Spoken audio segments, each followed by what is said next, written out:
जय भारत, जय संविधान. नमस्कार, जय Bhim. IB7 news मध्ये स्वागत करतो. मी उत्तम वानखेडे, संपादक.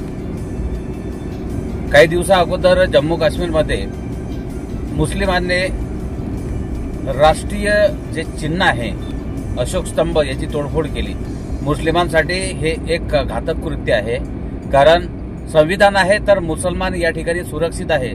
जर मुसलमानांनो तुम्ही जर संविधानासोबत छेडछाड कराल आणि जर संविधानाच्या प्रतिकृतीची किंवा संविधानामध्ये जे राष्ट्रीय प्रतीक आहे अशोक स्तंभ आहे याची जर तुम्ही तोडफोड कराल तर हा संविधानावर घाला आहे.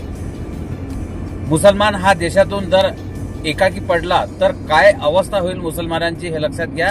संविधानापासून तुम्ही सुरक्षित आहात. त्यामुळे मुस्लिमांना हे आव्हान आहे. आणि ॲडव्होकेट बाळासाहेब आंबेडकर यांनी सुद्धा या गोष्टीचा तीव्र निषेध केला आहे, धिक्कार केला आहे.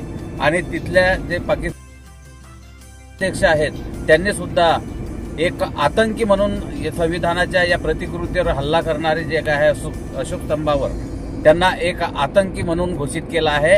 आणि त्यांनी हे सुद्धा म्हटलं आहे की अशोक स्तंभ म्हणजे राष्ट्रीय चिन्ह नोटांवर आहे. तर अशा लोकांनी ज्यांनी हे तोडफोड केली अशा मुसलमानांनी हे नोटाच वापरू नये असं सुद्धा त्यांनी आवाहन केलं आहे. जय भीम.